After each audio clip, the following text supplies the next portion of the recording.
함께 새롭게 번역된 사도신경으로 우리의 신앙을 고백하겠습니다. 나는 전능하신 아버지 하나님, 천지의 창조주를 믿습니다. 나는 그의 유일하신 아들, 우리 주 예수 그리스도를 믿습니다. 그는 성령으로 잉태되어 동정녀 마리아에게서 나시고 본디오 빌라도에게 고난을 받아 십자가에 못 박혀 죽으시고 장사된 지 사흘 만에 죽은 자 가운데서 다시 살아나셨으며 하늘에 오르시어 전능하신 아버지 하나님 우편에 앉아 계시다가 거기로부터 살아있는 자와 죽은 자를 심판하러 오십니다. 나는 성령을 믿으며 거룩한 공교회와 성도의 교제와 죄를 용서받는 것과 몸의 부활과 영생을 믿습니다. 아멘.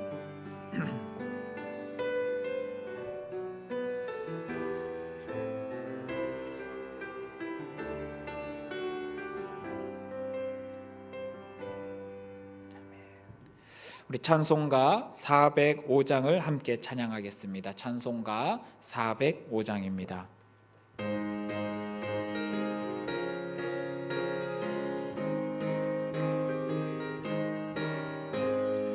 주의 친절한 팔에 안기세 우리 마음이 평안하리니 항상 기쁘고 보게 되겠네. 영원하신 팔에 안기세 주의 팔에 그 크신 팔에 안기세 주의 팔에 영원하신 팔에 안기세 날이 갈수록 주의 사랑이 두루 광명하게 비치고 전성 가는 길 편히 가리니 영원하신 팔에 안기세 주의 팔에 그 크신 팔에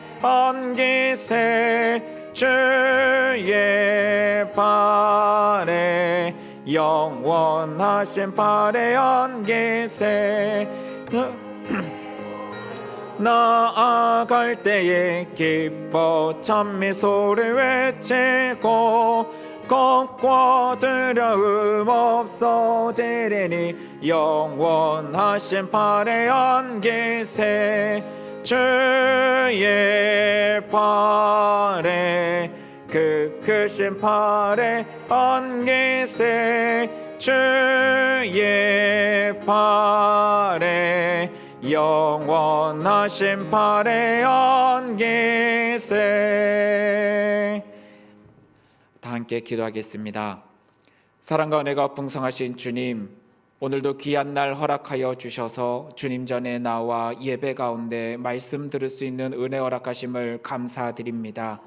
세상이 날로 악해져가는 이 시대 가운데 주의 말씀이 없이 우리가 어찌 살아남겠습니까? 이 시간 아버지 앞에 예배드리며 나갈 때 아버지의 은혜의 말씀을 허락하여 주셔서 이 땅 가운데 분별할 수 있는 지혜를 허락하여 주시옵소서. 말씀으로 무장하여 마귀 권세를 이기고 주의 말씀을 따라 하나님 나라를 만들어가는 귀한 성도님들 될 수 있도록 은혜 허락하여 주시옵소서. 또한 특별히 기도하며 나갑니다. 말씀을 선포하실 목사님 강권적으로 붙잡아 주사 은혜의 말씀 선포할 수 있도록 도와주시고 그 건강을 붙잡아 주사 주님의 나라를 위하여 힘쓰고 애쓸 수 있도록 도와주시옵소서. 오시는 성도님들 발걸음 지켜보아 주시고 예배의 모든 과정을 주님께서 기쁘게 받아주시고 붙잡아 도와주시옵소서. 감사드리며 살아계신 우리 주 예수 그리스도 이름으로 기도드립니다.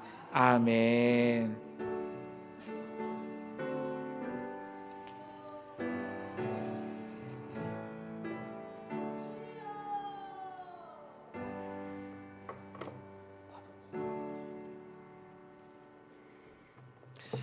교회 소식은 주보를 참고하시고 하나님께서 주신 말씀 봅니다. 시편 80편 시편 80편 말씀 8절부터 15절까지 말씀을 교독합니다. 구약 성경 862쪽입니다. 볼륨을 좀만 키워 주시면 좋겠습니다. 시편 80편 8절에서부터 15절까지 말씀.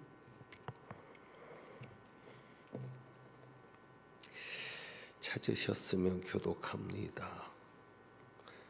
주께서 한 포도나무를 애굽에서 가져다가 민족들을 쫓아내시고 그것을 심으셨나이다.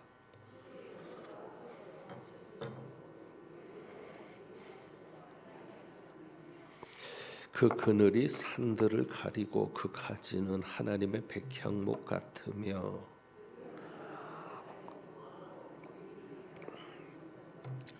주께서 어찌하여 그 담을 허시사 길을 지나가는 모든 이들이 그것을 따게 하셨나이까.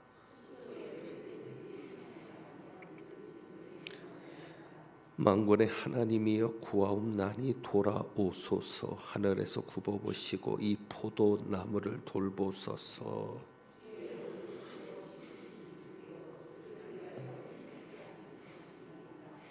아멘. 예물 위에서 기도합니다. 기도하겠습니다. 하나님 아버지, 오늘도 주님 앞에 감사 헌금으로 또 꽃꽂이 헌금으로 11조 예물로 주정 헌금으로 영광 돌리며 하나님께 기쁨이 되고자 하는 귀한 분들과 가정들이 있습니다. 기억하여 주옵시고 그 모든 어려움 가운데서 하나님의 선한 돌보심을 경험하게 하시며 슬픔 중에도 위로와 소망으로 견디는 이들이 있사오니 하나님 붙들어 주셔서 마지막에는 승리하는 놀라운 역사가 있게 하여 주옵소서. 이제 말씀 듣습니다. 이 시간 온전히 성령께서 주장하시기를 원합니다. 우리 주님 예수 그리스도의 이름으로 기도하옵나이다. 아멘. 오늘 읽은 시편 80편은 아삽의 시라고 되어 있습니다. 이 아삽의 시가 시편 가운데 많이 있는데 우선 그 이름의 뜻은 모아 쌓는 자라는 뜻이 있습니다. 모아 쌓는 자.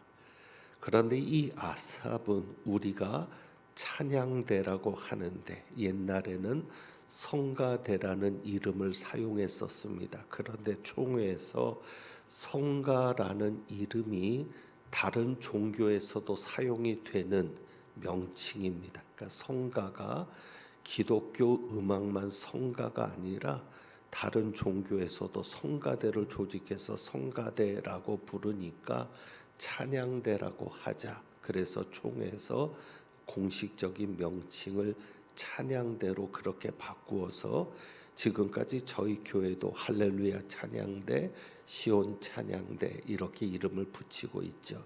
옛날엔 다 성가대라는 표현을 썼던 이름들입니다. 그러니까 이 아삽이라고 하는 사람은 찬양대에게 아주 중요한 인물입니다. 그러니까 다윗 시대에 3악사가 있었다라고 합니다. 악사라는 것은 악장이라고 표현할 수 있겠습니다. 우두머리 장자를 써서 악장, 지금으로 말하면 찬양대 대장으로 그렇게 보입니다.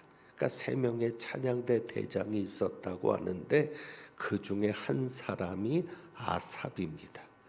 아삽이라는 이름이 중요한 것은 시편 속에 아삽의 시가 12편이나 들어와 있습니다. 그래서 시편 50편이 아삽의 시로 되어 있고 그 다음에 73편에서부터 우리가 80편을 읽었는데 73편에서부터 83편까지 이렇게 모여져서 아삽의 시로 그렇게 알려져 있습니다. 그러니까 이 12편의 시가 아삽 한 사람이 지었다기보다는 아삽의 후손들이 있습니다. 아삽의 후손들이 찬양대에서 그러니까 성전에서 하나님 앞에 찬송을 부르는 직무를 맡았던 그룹입니다. 그러니까 아삽이 찬양대 대장인데 그 후손들이 성전에서 찬양의 직무를 맡았던 인물들인데, 그러니까 이 아삽 한 사람만 지었다라기보다는 그 후손들 중에서도 찬양을 지어서, 그래서 이 찬양 시편을 지어서 함께 기록해 놓았던 것은 아닌가. 그것이 후손들의 시편까지 다 모아져서 12편을 그저 아삽의 시로 이렇게 전해져 온 것은 아닌가라고 생각을 합니다. 거기 표제에 보면 이렇게 되어 있죠. 인도자를 따라 소사님 에돛에 맞춘 노래 그렇게 했습니다. 소사님 에돛. 이 소사님 에돛은 증거의 백합화라는 그런 이름의 곡이라고 전해집니다. 그러니까 그 곡에 맞춘 노래, 쉽게 말하면 우리가 가사를 만들어서 이미 있었던 곡에 그 가사를 가지고 부를 수도 있습니다. 우리 찬송 중에 대표적인 게 뭐죠? 천부여 의지 없어서. 그것은 이미 곡이 있었죠. 무슨 곡이죠? 우리가 흔히 졸업식 때도 불렀죠. 오랫동안 사귀었던 정든 내 친구여. 그러니까는 믿음에 따라서 그 음악을 들을 때 믿음이 좋은 사람은 어떤 곡을 떠올리게 되죠? 찬송가를 떠올리게 되죠. 천부의 의지 없어서. 그런데 똑같은 곡을 들었을 때 믿음이 없거나 적은 사람은 옛날에 졸업식 때 불렀던이라든지 아니면 이별할 때 부르는 오랫동안 사귀었던 그 노래를 떠올리게 되죠. 마찬가지로 어떤 곡조가 있을 때 그 곡조에 맞춰서 불렀다.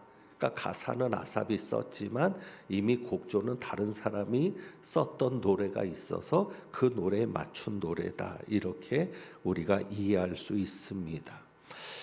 자, 그런데 오늘 우리가 이 시편 80편 말씀을 보게 되는 이유는 8절 때문입니다. 우리가 지금까지 2주간 무엇을 보았죠?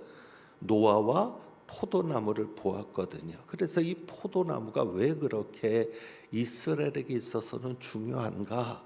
왜 그렇게 하나님의 말씀에 있어서는 포도나무가 중요한가? 그래서 그 이유 중에 하나가 오늘 본문에 분명하게 나타나고 있습니다. 8절을 보시면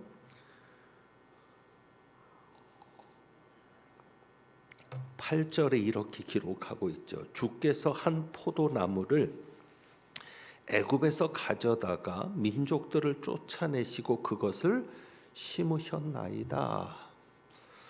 하나님께서 포도나무를 애굽에서 가져다가 심으시는데 이미 있었던 민족들을 쫓아내시고 거기에 심으셨습니다. 무엇을 말하죠? 출애굽을 말하죠. 애굽에서 가져온 포도나무. 그러니까 이 포도나무는 누구를 말하는 거예요? 이스라엘을 말하는 것입니다. 이스라엘. 그러니까 구약에 있어서 이 포도나무는 굉장히 중요한 나무였죠. 그래서 포도나무는 무엇을 말한다? 이스라엘을 말한다. 그래서 뭐 이사야 선지자도 그렇고 우리가 이제 나중에 보겠는데 예레미야 선지자도 그렇고 에스겔 선지자도 그렇고 호세아 선지자도 그렇고 예언의 말씀, 심판의 말씀, 하나님의 징계의 말씀을 전할 때마다 포도나무를 언급합니다. 그 포도나무가 누구예요? 이스라엘이요. 그래서 바로 이 8절의 말씀은 출애굽의 과정을 말씀하는 거죠. 하나님께서 포도나무로 비유되는 이스라엘을 애굽에서 데려다가 민족들을 쫓아내시고 가나안 족속들을 쫓아내시고 그곳에 심으신 겁니다. 그래서 9절에 보면 주께서 그 앞서 가꾸셨으므로 근데 이 포도나무를 심으려면은 워낙 이스라엘이 돌들이 많기 때문에 돌을 다 치워내고, 그래서 선지자들이 한 이야기 중에서도 돌을 옮겨내는 그런 구절들이 있는데 돌을 다 옮겨내고, 그러니까 미리 가꾸는 거죠. 앞서 가꾸셨다. 그러니까 포도나무를 심을 때 포도나무가 잘 심어지도록 우리가 밭을 간다라고 표현을 하죠. 씨앗을 심을 때, 식물을 심을 때, 모종을 심을 때 모종이 잘 심겨지도록 밭을 가는 것처럼 하나님께서 앞서 가꾸셨다. 그래서 가나안 족속들을 다 쫓아내고 포도나무가 잘 심어질 수 있도록 앞서 가꾸셔서, 그래서 어떻게 됐어요? 그 뿌리가 깊이 박혀서 땅에 가득하며 그 그늘이 산들을 가리고 그 가지는 하나님의 백향목같이, 그 가지가 얼마나 넓게 퍼졌는지 바다까지 뻗고 넝굴이 강까지 미쳤거늘. 이 강은 유브라데 강이고 바다는 지중해를 가리키는 것으로 보입니다. 그러니까 하나님께서 가나안 땅에 포도나무인 이스라엘을 심으셨는데 이 이스라엘이 강대국이 된 겁니다. 다윗 시대에, 솔로몬 때에 강대국이 되어서 퍼져나간 것을 말하고 있습니다. 그러니까 왜 하나님께서 이스라엘을 포도나무로 비유해서 말씀하시는가? 포도나무가 뭐가 그렇게 중요하기에 하나님은 이스라엘을 구약의 선지자들을 통해서마다 말씀하실 때 포도나무를 가지고 말씀하시는가?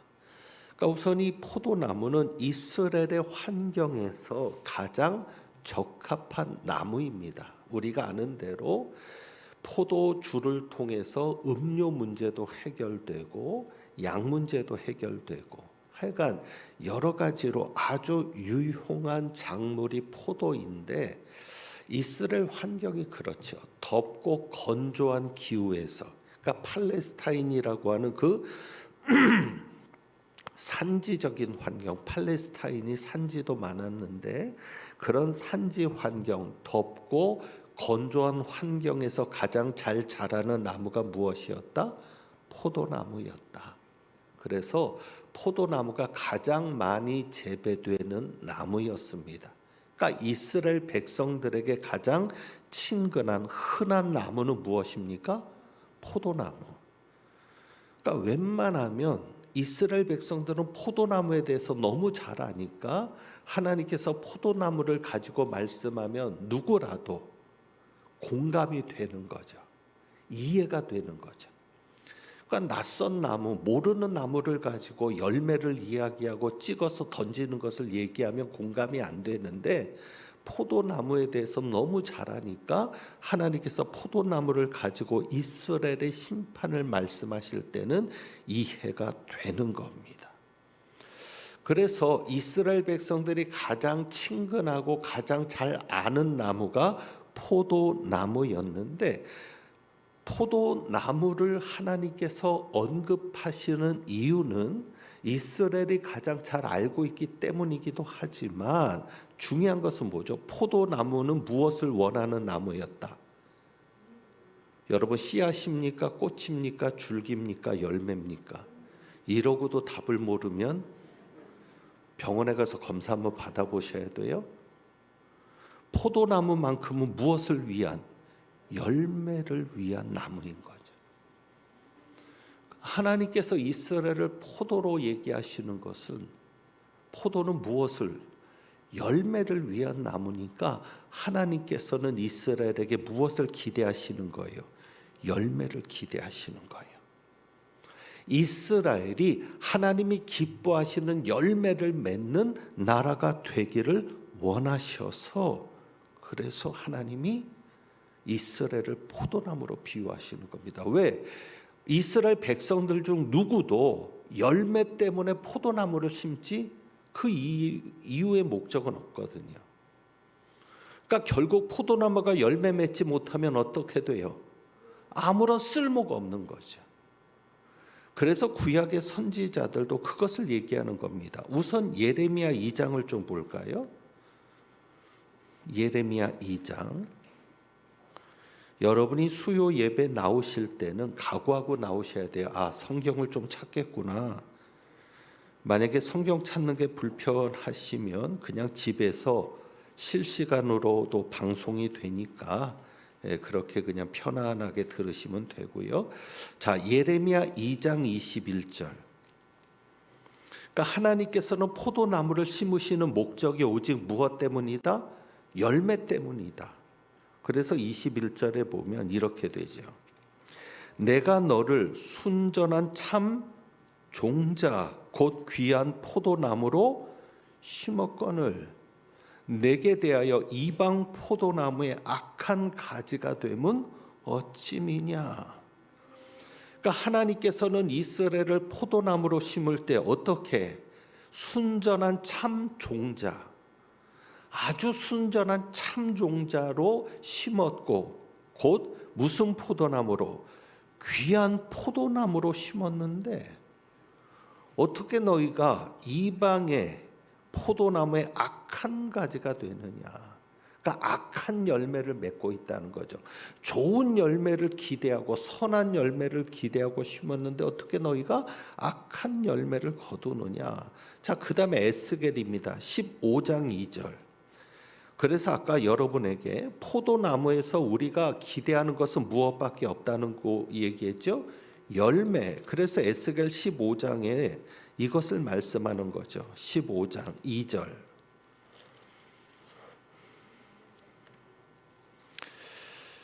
에스겔 15장 2절. 참 성경이 잘 안 넘어가네요, 오늘따라. 자, 15장 2절. 하나님의 말씀이 1절엔 이렇게 하죠. 이르시되. 자, 2절입니다. 인자야, 포도나무가 모든 나무보다 나은 것이 무엇이랴? 포도나무가 다른 나무보다도 나은 것이 무엇이냐? 숲속의 여러 나무 가운데 있는 그 포도나무 가지가 나은 것이 무엇이냐? 포도나무는 나은 것이 없다는 거예요. 왜? 3절에 그 나무를 가지고 무엇을 제조할 수 있겠느냐? 그러니까 그 포도나무를 가지고 무엇을 만들 수 있겠느냐는 거죠. 그것으로 무슨 그릇을 걸 못을 만들 수 있겠느냐? 그래서 4절에 불에 던질 무엇이 될 뿐이라 땔감이 될 뿐이라. 불이 득끝을 사르고 그 가운데도 태웠으면 제조에 무슨 소용이 있겠느냐? 그러니까 포도나무가 나무로서는 전혀 가치가 없다. 그것으로 뭘 만들 수 있느냐? 그릇을 걸 못 쫓아. 그러니까 포도나무 가지가 너무 연약해서 어떤 것도 심지어는 그걸로 무엇을 걸어놓을 것조차도 만들 수 있겠는데 그것도 안 되고 그러면 결국 포도나무가 갈 운명은 태워지는 거죠. 그런데 이런 얘기죠. 멀쩡했을 때도 쓸모가 없었는데 불에 태워진 포도나무는 얼마나 더 쓸모가 없겠느냐. 그래서 불에 열매 맺지 아니하는 가지마다 불에 던져 사르느니라라는 말씀이 가장 잘 적용되는 나무가 무슨 나무다? 포도나무다. 그러니까 하나님께서 포도나무는 열매를 기대하는 나무인데 그래서 이스라엘 백성에게 열매를 기대하고 심었는데 그런데 문제는 열매를 맺지 않으면 결국 포도나무는 어떻게 할 수밖에 없다. 모아다가 불에 던져서 태울 수밖에 없다. 그냥 놔둬도 쓰레기가 되는 거니까. 그래서 이스라엘 백성들이 열매 맺지 않으면 하나님이 심판하시겠다는 거죠. 불에 던져 태워일 수밖에 없는 것처럼 땅만 버리게 할 수도 없는 것이고 공간만 차지하게 할 수도 없는 것이고 자리만 차지하고 있게 할 수 없는 것이고 다른 거라도 심을 내면 다 걷어서 불에 태워야 되지 않느냐. 결국 땔감이 될 뿐이라. 그것이 15장 2절 말씀인 거죠. 에스겔 15장 2절. 결국은 땔감이 될 수밖에는 없다. 그래서 시편에서도 하나님께서 열매 맺지 않으니까 포도나무를 상하게 하시는 것을 말씀합니다. 자, 그런데 그렇다면 이스라엘 백성들만 포도나무냐? 중요한 것은 이것이죠. 우리도 포도나무. 그것이 요한복음 15장이잖아요. 요한복음 15장 5절입니다. 요한복음 15장 5절. 우리가 너무 잘 아는 말씀이죠.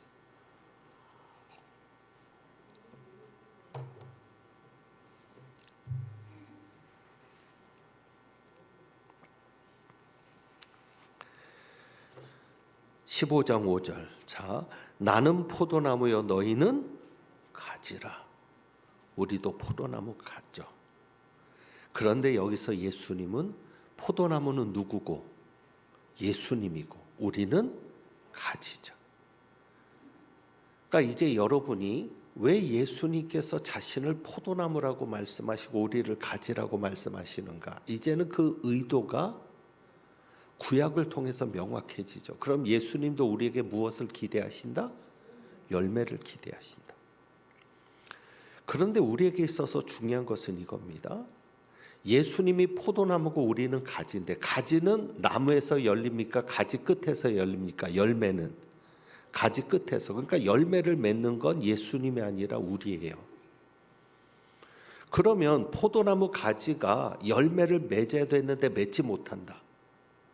그런 것은 무엇을 보여주고 있는 거죠? 우리가 예수님에게서 떨어져 있다. 예수님에게 붙어 있으면 반드시 무엇이 나타난다? 열매가 나타난다. 그러니까 여러분의 삶을 돌아보시라고요.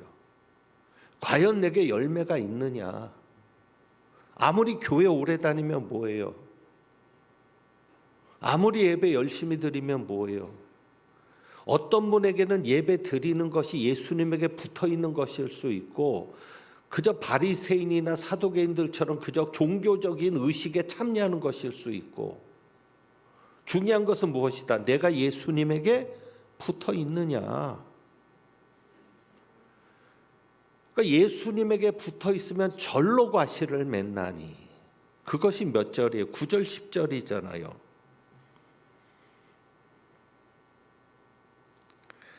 자, 우선 4절입니다. 내 안에 거하라, 나도 너희 안에 거하리라. 가지가 포도나무에 붙어있지 않으면 어떻게 스스로 열매를 맺을 수 없나니 너희도 내 안에 있지 아니하면 그러하리라. 그러니까 우리가 열매를 맺지 못하는 것은 무엇이다? 예수님에게 붙어있지 못한 거다. 예수님에게만 붙어있으면 저절로 열매를 맺게 된다. 그러면서 5절에 그 말씀하시는 거예요. 그가 내 안에, 내가 그 안에 거하면, 예수님에게 붙어 있다는 게 뭐냐면 예수님은 내 안에 있고 나는 예수님 안에 사는 삶.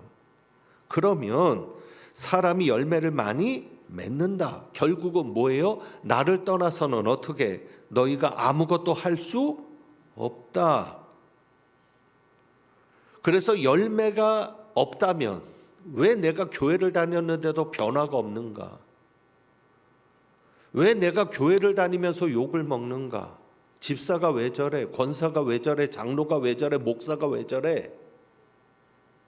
누구를 떠나 있기 때문에, 예수를 떠나 있기 때문에. 교회 안에는 있어도 예수님 안에는 있지 못하니까. 그래서 내 삶에 변화가 없고 열매가 없고, 그러면 돌아볼 것은 뭐예요? 나는 열매를 맺기 위해서 하나님이 옮겨 심었는데 어디에서? 사망에서 생명으로, 마귀의 권세에서 하나님 아래로 옮겨 심었는데 열매가 없다면 무엇은 문제? 내가 예수님에게 붙어 있지 못하고 산다. 지금 교회는 다니는데 예수님하고 붙어 있어 살지 못한다. 이것을 돌이켜 보는 것이고요.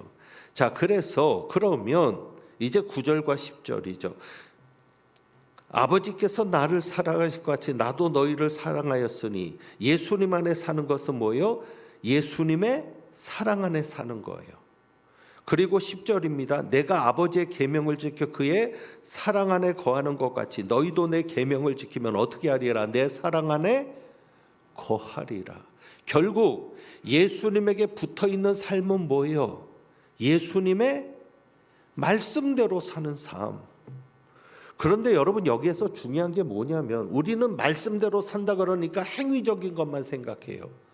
중요해요. 사랑하라 그러면 사랑해야 되고, 용서하라 그러면 용서해야 되고, 그 계명에 순종하는 게 예수님 안에 사는 거고, 예수님 안에 사는 게 예수님의 사랑 안에 사는 거니까 내가 말씀에 순종할 때마다 무엇을 경험할 수 있을까요? 예수님이 나를 사랑하시는 사랑을 경험할 수 있는 거죠. 왜 내가 은혜가 없고, 왜 내가 기쁨이 없고, 왜 내가 예수님의 사랑을 내가 느끼지 못할까? 말씀에 순종하지 않으니까, 멋대로 사니까. 그런데 중요한 것은 여기서 계명에 순종한다는 것은 그 계명이 그냥 행위적인 계명만 있습니까? 무슨 계명 때 항상 기뻐하고 쉬지 말고, 그럼 기도하는 것도 계명이죠. 기도해야 예수님 안에 사는 거죠. 그러니까 우리는 계명을 얘기하고 어떤 행위를 얘기하면 윤리 도덕적인 행위만 생각하는데 그것만이 예수님의 명령이냐고요. 기도하라고 하시잖아요. 말씀을 가까이 하라고 하시잖아요. 이 율법을 내 입에서 떠나지 말게 하라고 하시잖아요. 그러면 하나님의 말씀도 가까이 해야 되고 기도도 해야 되고, 그게 다 예수님에게 붙어있는 삶이죠. 그렇게 살다 보면 저절로 내 행동이 변화가 되는 거죠. 그게 열매죠. 그래서 이사야를 통해서 아주 중요한 것을 확인합니다. 이사야 5장 말씀만 보고 정리하죠. 이사야 5장. 열매가 뭐냐? 도대체 열매가 뭐냐? 포도나무는 열매를 위한 나무인데, 그러면 우리가 열매를 맺어야 되는데 그 열매가 뭐냐? 이미 제가 말씀 속에서도 힌트가 나왔지만 이사야에서는 분명하게 열매에 대해서 얘기합니다. 이사야 5장 7절이요. 여기서 하나님이 분명히 얘기하십니다. 그게 뭐냐면 이사야 5장 7절에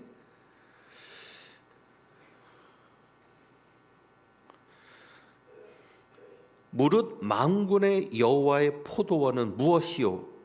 이스라엘 족속이요. 분명하게 얘기하죠. 포도나무는 뭐다? 이스라엘 족속이고 유다 사람이다. 자, 그래서 3절에 보면 5장 3절 앞으로 가서 2절에 아까 제가 말씀드린 부분도 한번 보죠. 그럼 2절, 포도나무를 심기 위해서는 어떻게 해야 돼요? 앞서 가꾸었다라고 시편에선 얘기했잖아요. 9절에.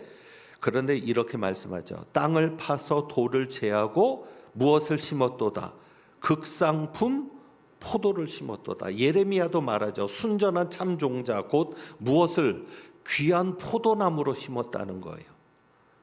이사야 선지자도 말하는 거예요. 하나님께서 이스라엘을 심으실 때는 무슨 포도로?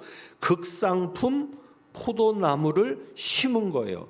그래서 그 중에 망대를 세웠고 또 그 안에 술들을 파서 무엇을 발았더니? 좋은 포도 맺기를 발았더니. 그러니까 포도는 열매를 위해서, 그런데 들포도를 맺었다는 거죠. 그래서 판단해라.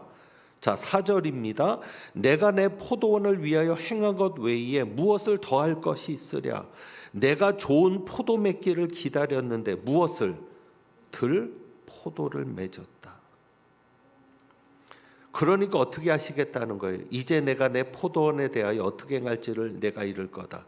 어떻게? 내가 그 울타리를 걷어 먹힘을 당하게 하고 그 담을 헐어 짓밟히게 할 것이다. 내가 그것을 황폐하게 할 것이다. 그러면서 얘기합니다. 내가 말하는 포도원은 누구다? 이스라엘 사람이고 유다 사람들이다.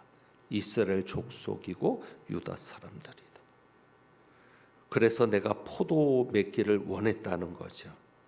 자, 그러면 그 열매가 뭐냐는 거예요. 들포도를 맺었다 그랬는데 7절에 보면 그들에게 무엇을 바라셨더니? 정의를 바라셨더니. 도리어 포학이요. 그들에게 무엇을 바라셨더니? 공의를 바라셨더니 도리어 부르짖음이었도다.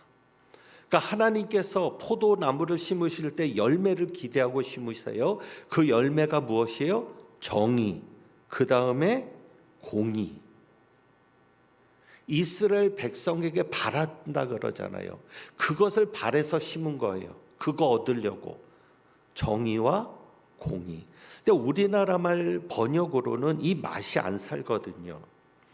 실제로 이것은 아재 개그 같습니다. 말놀이 같아요. 자, 아재 개그 말놀이가 뭐냐면 히브리어 원어로 보면 기가 막히게 하나님께서 이사야 선지자를 통해서 표현하고 있는 거예요. 자, 아재 개그라고 하면 여러분의 이해를 돕기 위해서 제가 문제를 하나 내죠. 자, 유부남이 제일 두려워하는 치킨이 있다고 합니다. 유부남이 제일 두려워하는 치킨. 무슨 치킨이에요? 네? 마늘 치킨. 안 웃을 줄 알았어요. 그러니까 이런 말장난 같은 거죠.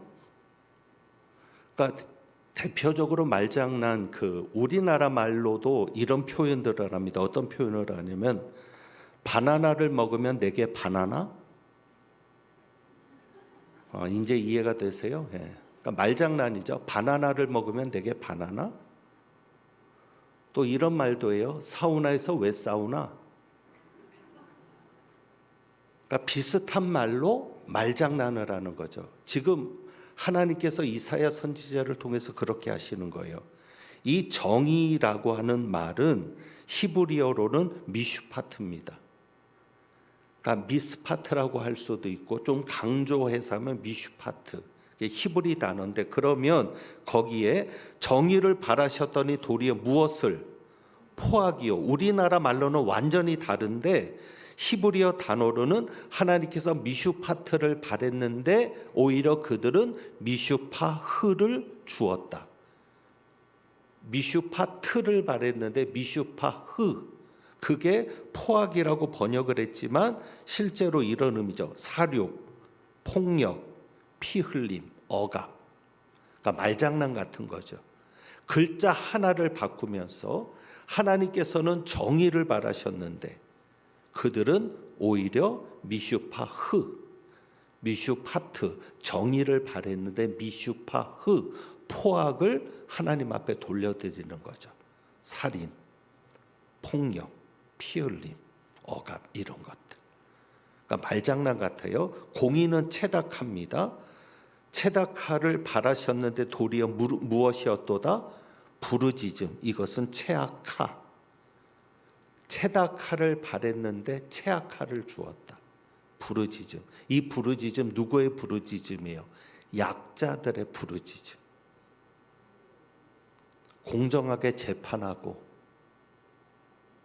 공정하게 정치하고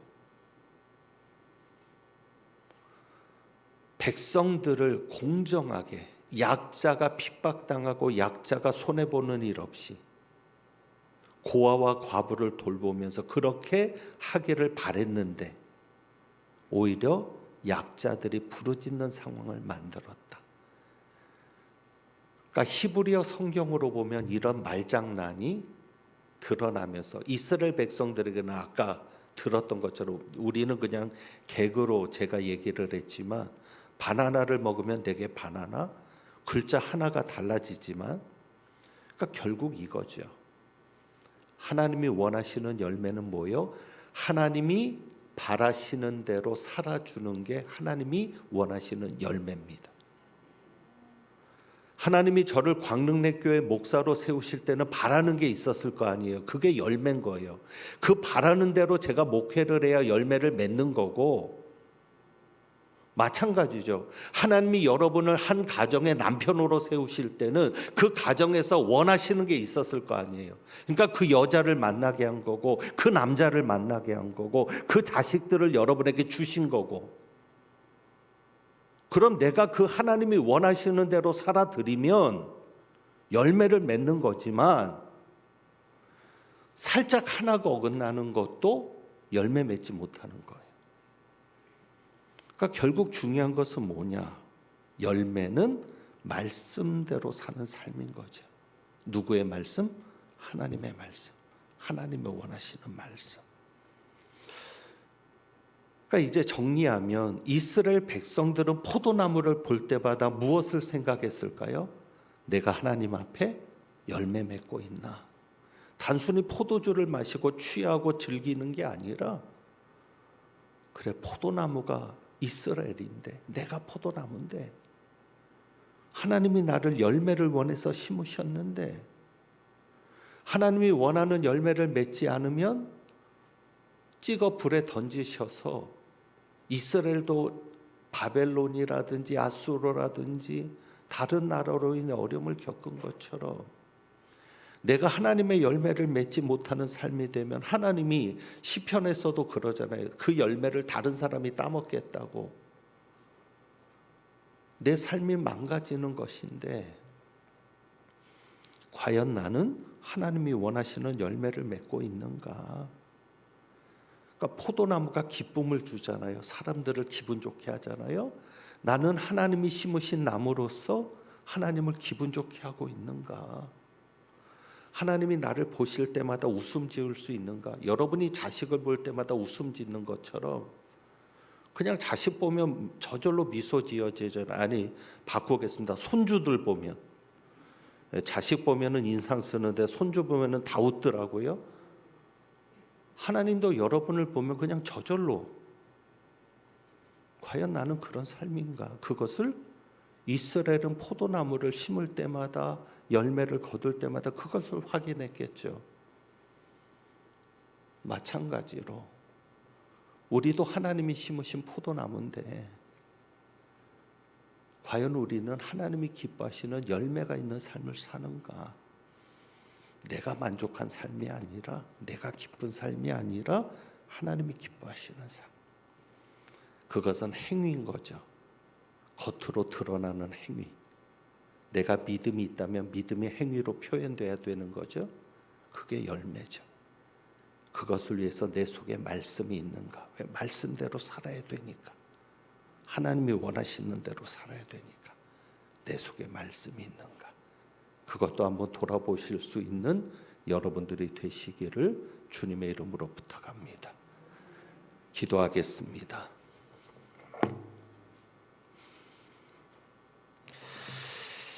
하나님 아버지, 하나님의 말씀대로 되어지는 삶, 하나님의 말씀대로 사라지는 삶이길 원합니다.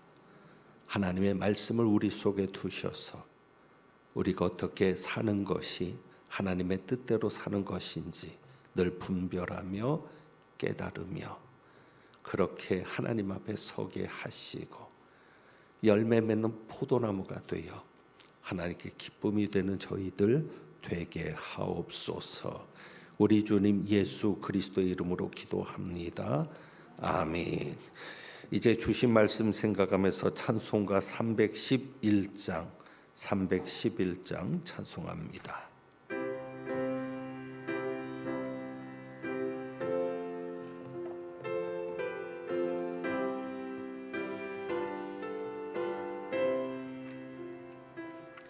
내 너를 위하여 몸 버려 피 흘려 내 죄를 속하여 내 죄를 속하여 살 길을 주었다. 널 위해 몸을 주건마 너무 어쩌느냐. 널 위해 몸을 주건마 너무 어쩌느냐. 아버지 보좌와 그 영광 떠나서 밤 같은 세상에 만별서 구하려 내 몸은 희생했건만 너무 어떠느냐.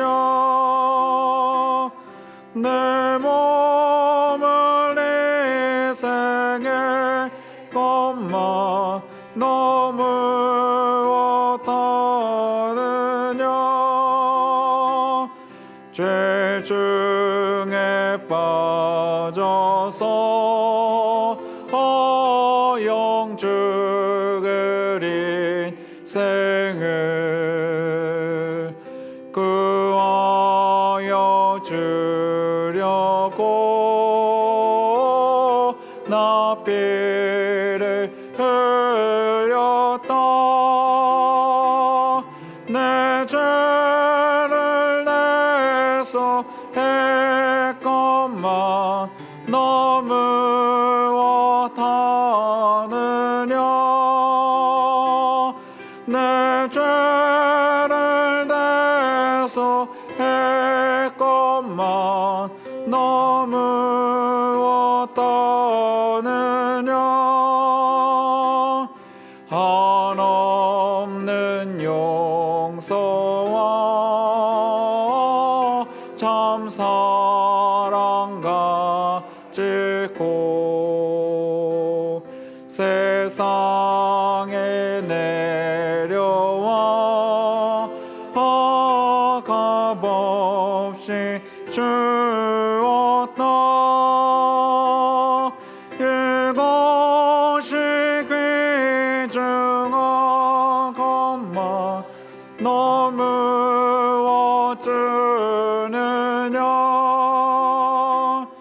이것이 귀중한 것만 너무 어쩌느냐.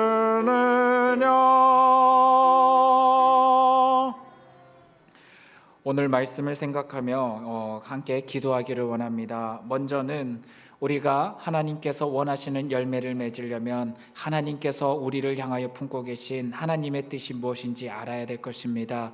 하나님께서 여러분을 향하여 품고 계신 그 아름다운 뜻이 무엇인지 깨닫게 해달라고, 그리고 그 뜻을 따라서 우리의 신앙의 여정을 이끌어 달라고 함께 기도하기를 원합니다. 그리고 이어서 기도하기를 원하는 것은 그렇게 하나님의 이끌어 주신 가운데 귀한 열매를 맺기 위해서는 우리가 그 하나님의 뜻에 순종할 수 있어야 될 것입니다. 하나님의 뜻에 순종할 수 있는 마음을 달라고, 용기를 달라고, 그 뜻을 따르는 삶을 살아갈 수 있게 달라고 우리가 이 두 가지를 놓고서 함께 기도하기를 원합니다. 하나님의 뜻을 깨닫게 달라고, 그리고 그 뜻을 순종하며 나가서 열매 맺게 달라고 우리가 함께 기도하며 나가도록 하겠습니다. 주님 아버지, 이 시간 기도할 수 있는 은혜 허락하심을 감사합니다. 주의 말씀을 따라 이 시간 말씀을 생각하며 기도하며 나갑니다. 주여, 맞습니다. 우리는 아버지께서 심겨주신 포도나무요 또한 주님의 몸에 붙어있는 가지입니다. 아버지, 우리를 심으신 그 목적, 열매를 맺고자 하셨던 그 아름다운 목적, 아버지, 우리가 그 뜻을 따라야 되는데 아버지, 때로는 우리가 잘 알지 못하여 아버지의 말씀, 아버지의 뜻, 아버지의 목적이 아닌 나의 목적을 따를 때도 참 많음을 고백합니다. 주여, 그런 우리의 모습을 불쌍히 여기서 용서해 주시고 이제는 우리의 마음을 열어주시고 우리의 영적 눈을 열어주셔서 아버지께서 우리를 향하여 품고 계신 아름다운 아버지의 목적, 아버지의 그 뜻을 깨달을 수 있게 아버지, 우리를 붙잡아 주시옵소서. 아버지의 마음이 무엇인지 깨달을 수 있도록 우리의 마음 가운데 놀라운 지혜를 허락하여 주시옵소서. 아버지의 마음을 깨닫고 아버지의 뜻을 품고 나갈 수 있도록 우리 안에 영적 분별력들을 허락하여 주시옵소서. 아버지께서 원하시는 그 아름다운 열매를 맺는 삶을 살아야 되는데 아버지, 우리가 어떻게 살 수 있을까요?